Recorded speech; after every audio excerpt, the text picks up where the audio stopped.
By late 1943, the Pacific War is transforming.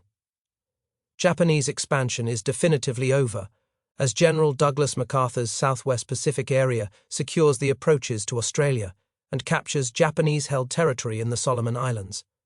Meanwhile, after the battles of Midway and Coral Sea, massively expanded U.S. naval forces no longer play a cat-and-mouse game with Japanese fleets, but shift to major sustained offensive operations.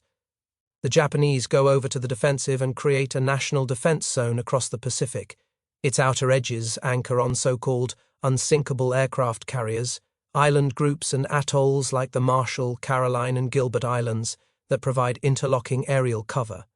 If U.S. forces attack them, island garrisons will wear down invaders and open the possibility of air and naval counterattack from Japanese bases at Rabaul and Truk. U.S. admirals like Chester Nimitz and Ernest King also recognize that these island groups, many containing airfields and good anchorages, can function as stepping stones towards Japan. The Joint Chiefs of Staff debate the strategy, with MacArthur arguing it would divert resources from his South Pacific push. Nonetheless, at the January 1943 Casablanca Conference, the Allies order a Central Pacific campaign commanded by Admiral Raymond Spruance. Island hopping is risky. Nimitz wants to bypass non-essential Japanese-held islands, potentially threatening U.S. lines of communication. Furthermore, capturing islands means multiple amphibious invasions against prepared positions, arguably modern warfare's most difficult operation. The U.S. Marines have an amphibious doctrine, but by 1943 most landings have been largely unopposed. Personalities also complicate planning. Admiral Kelly Turner and Marine General Holland Smith command the amphibious landing forces, but debate command structure. Both are known for their tempers, earning the names Howling Mad Smith and Terrible Turner. Captain Carl Moore navigates the feud. Holland Smith particularly complained about Kelly Turner. He was a whining, complaining type. He would come and sit on my desk and growl about Turner. All I want to do is kill some Japs. Just give me a rifle. I don't want to be a commanding general.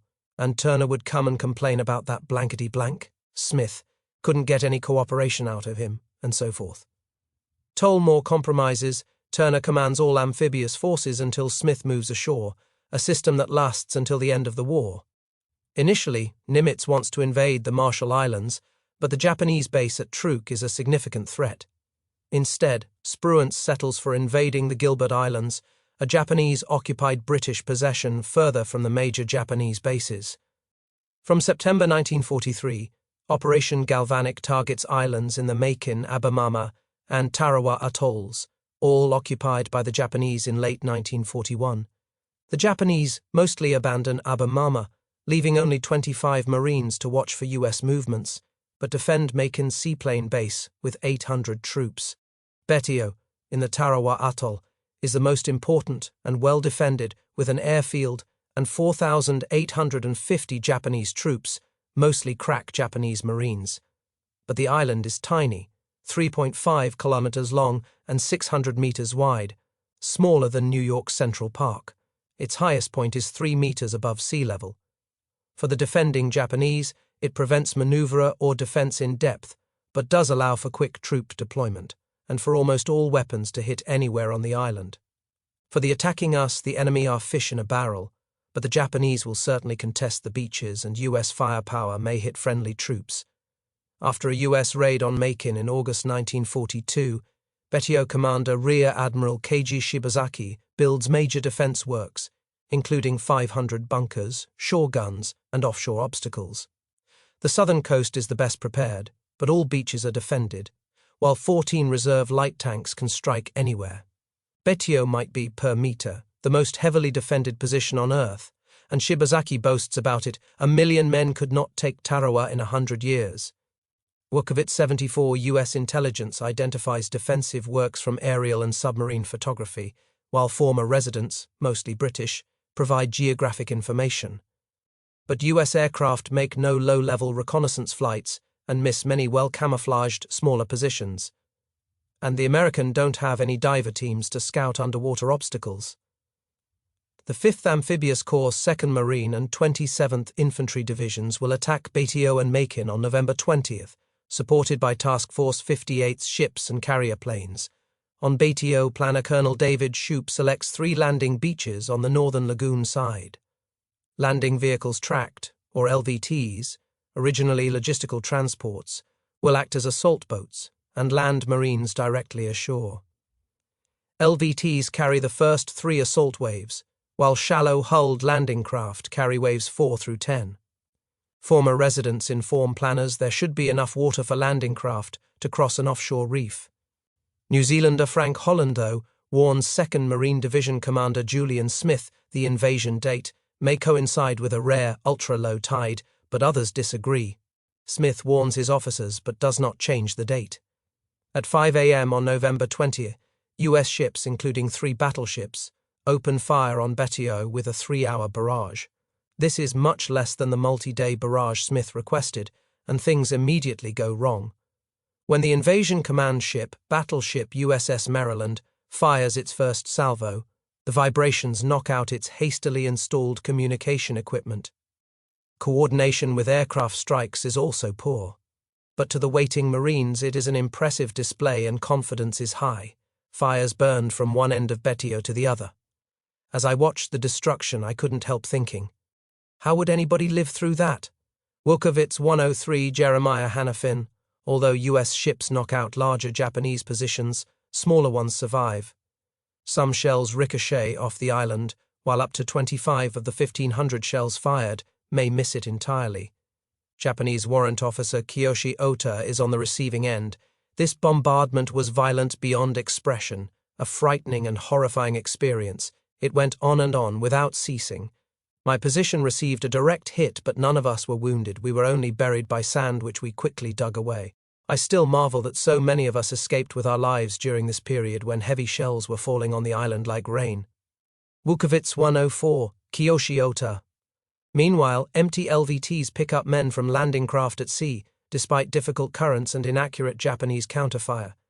Delays in forming up give Shibazaki time to redeploy men from the south coast, so U.S. warships are pounding Tarawa, but the landings are delayed.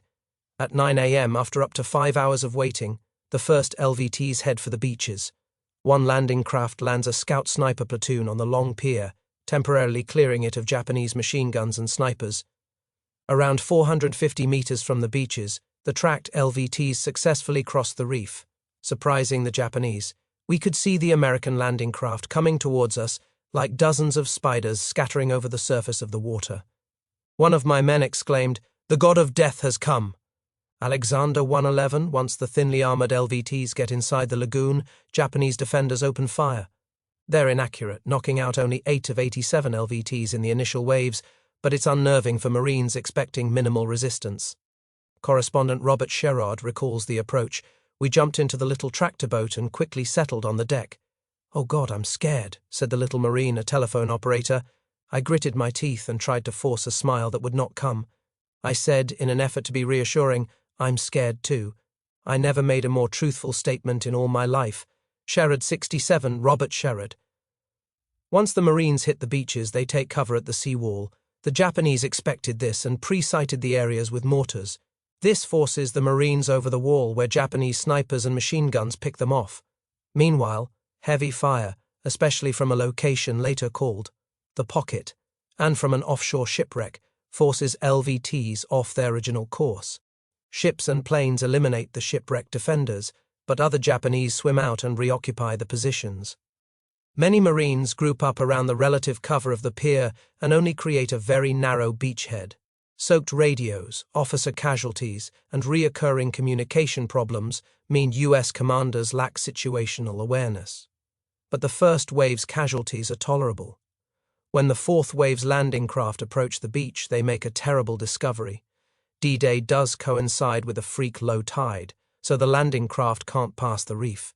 Some troops transfer to LVTs, but many wade to up 700 meters to shore.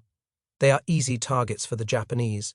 About 500 yards out, the boat rammed into the reef, and everyone was ordered over the side. I leaped out and went into water over my head.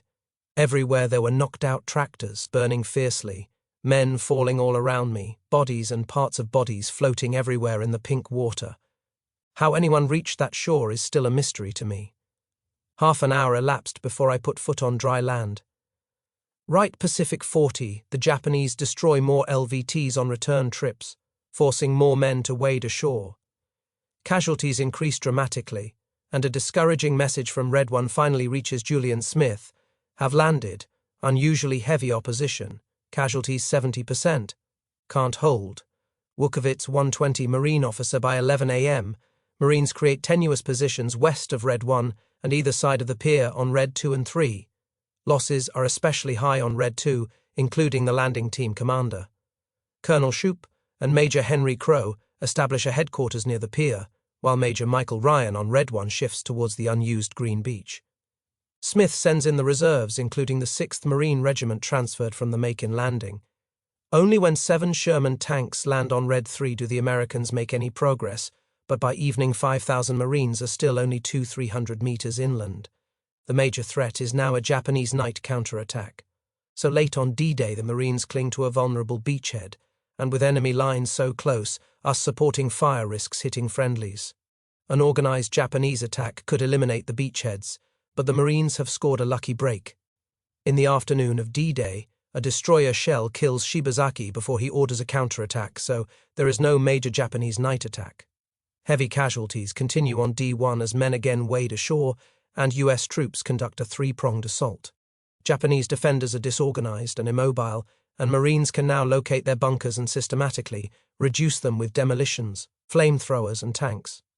Major Ryan's men secure Temakin Point, creating a safe landing beach, as other Marines cut the island in two.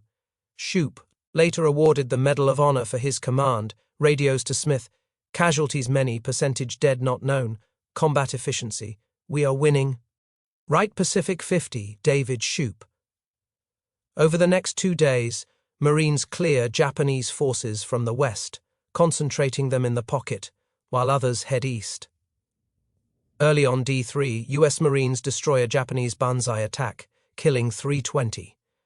On the pocket, US bulldozers push earth into bunkers, smothering defenders as US troops pour in gasoline and ignite it.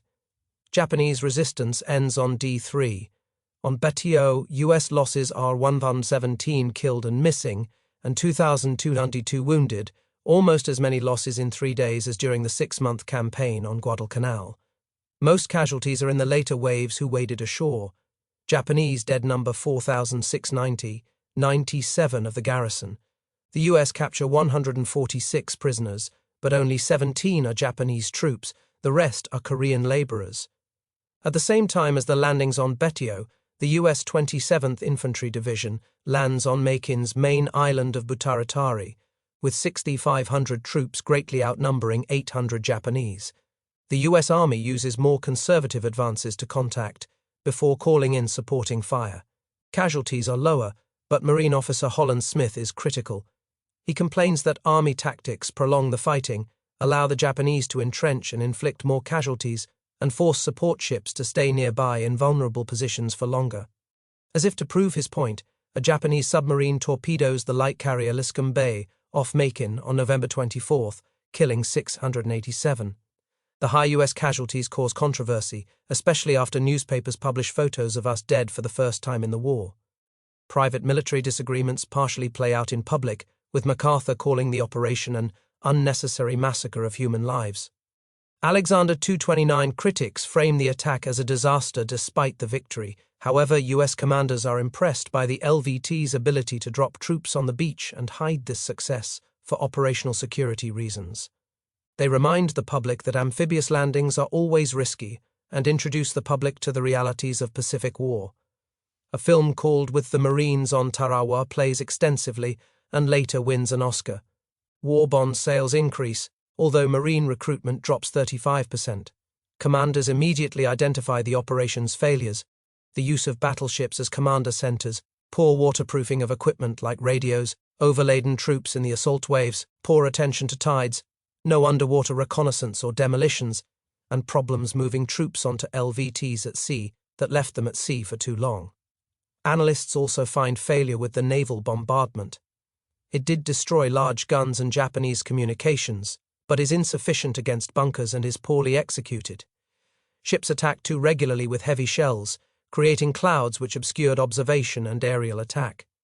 Ships also lift the bombardment too early, 25 minutes before the first landing, which gives the defenders time to reorganize. Officers also note a poor performance by aircraft, which often attacked randomly, as one pilot later admits. I'm reluctant to say I was involved in the so-called air support for the landing at Tarawa, for it was pretty sorry. We didn't really know what we were doing. Alexander 105, so Tarawa is a very flawed American victory, and the lessons must be learned quickly. In early 1944, Central Pacific commanders want to take Kwajalein and Eniwetok atolls in the Marshall Islands to use as a forward base and replace Pearl Harbor. U.S. forces waste no time making changes. The U.S. produces more LVTs, including improved variants with factory-installed armor, turret-mounted guns and rear ramps. Troops will now start the attack in LVTs and scrap the troublesome ship-to-ship transfer. Specialist underwater demolition teams will conduct reconnaissance and clear obstacles, while artillery will be based on smaller islands offshore of the main target. Shermans replace the lighter Stuart tanks, and there are improved flamethrower weapons, including tank-mounted versions. Smaller ships with specialized communications equipment will take over a command role, and landing troops receive better radios. Pre-landing bombardments will now be multi-day, as originally requested. This means more escorts, anti-aircraft, and anti-submarine vessels to protect the bombarding fleet, and between November 1943 and January 1944, the U.S. Navy's Task Force 58 almost doubles in size. Destroyers and rocket ships will conduct more of the barrage, which will continue right up to the moment troops land. Aircraft and ships will also attack together, instead of one after the other. These improvements pay off at the Marshall Island landings on January 31, 1944. U.S. Marines land on the islands of Roy Namor to light initial resistance. The pre-landing bombardment is much more effective, with a Navy report claiming it neutralizes 50 to 75 of the 2,000-strong garrison. Japanese resistance is heavier on Namor, but stops on the second day. U.S. ships shell Kwajalein even more intensely, with 15,000 tons of explosives hitting the 2,000 Japanese defenders in 72 hours. An officer on Turner's flagship comments, "Never in the history of human conflict has so much been thrown by so many at so few." Atoll. U.S. Army troops land on Kwajalein's eastern side to light resistance and again use slower, methodical tactics. This gives the Japanese time to reinforce the west, where the battle bogs down. Still, airstrikes and new bombardments eliminate the defenders by D4. Marine Commander Holland Smith remains unimpressed. "I could see no reason why this division, with ample forces ashore, well covered by land-based artillery and receiving tremendous naval and air support, could not take the island quicker. Told the successful landings accelerate planning for Eniwetok. It's an excellent anchorage but dangerously close to Japanese-held Truk, while U.S. carrier planes and land-based bombers suppress Truk. A 10,000-strong Marine Army force lands on the Eniwetok, Engebe, and Parry Islands in late February. The attacks follow the new doctrine, and although fighting bogs down amidst well-camouflaged trenches, U.S. troops secure all islands within 3 days. The Marshall Island campaigns do not go perfectly. Some LVTs struggle to get ashore, Marine Army cooperation remains tense, and determined Japanese resistance inflicts casualties, with around 920 U.S. killed and missing, and 2340 wounded to capture all the islands. 80 Japanese troops are killed. Still, there is no repeat of the Tarawa slaughter, and the success appears to vindicate Nimitz's Central Pacific strategy. The operations also reveal Japanese weakness. Major Japanese ships evacuate from Truk before the attack, but Operation Hailstone essentially destroys it from the air. Despite earlier concerns, bypassed Japanese bases never become a major threat to US rear areas. Furthermore, although Japanese commanders order a naval counterattack at Tarawa, nothing really happens. The Japanese expect these outposts to fall and want to preserve what naval strength remains for a decisive battle closer to Japan. Some observers argue that the time between Tarawa and Kwajalein and Eniwetok acted as a decisive turning point in the Pacific War. As Naval Quartermaster Roger Bond noted, "I think that for anyone that participated in the war, there were actually 2 wars. If you went out to the Pacific after, let's say, January of 1944, you had a completely different experience and viewpoint than those before, because it really was 2 different operations." Atoll. This is partly due to a shift in doctrine, but also to the massive increase in US military power in the theater. After Eniwetok, Admiral Harry Hill commented on the availability of LVTs and supporting arms. At Eniwetok, I felt like a millionaire, but at Tarawa, I was a pauper. Toll, importantly, after years of US propaganda depicting the Japanese as racially inferior and attempts by the administration to shield the population from war, US troops and civilians now understand the Japanese are a dangerous foe. A December 1943, New York Times editorial reminded its readers, "We must steel ourselves now to pay that price." Toll. But that does not mean the US is close to victory. They are still far from Japan. The Japanese Navy is a major threat and command issues remain. Although Holland, Smith and Turner repair their relationship, Smith still criticizes Army colleagues. Furthermore, it's now clear some islands can be bypassed, so there are more heated debates about which ones are necessary to take. The Japanese also react. They shift from beach defense towards developing an attritional strategy designed to bleed US forces in costly island battles. By early 1944, the US have refined their amphibious operations after Tarawa, but bloodier island battles await. The Battle of Tarawa marked the beginning of the long-last phase of the Pacific War. The young Marines and GIs fighting on the Pacific atolls, the new Navy sailors and pilots coming in were thrust into the war by the Japanese attack on Pearl Harbor. But why did the Axis powers Germany, Italy and Japan unleash the cataclysm of the Second World War? If you want to learn more about the origins of this global conflict, you can check out the new World War II series by our good friends over at Epic History TV.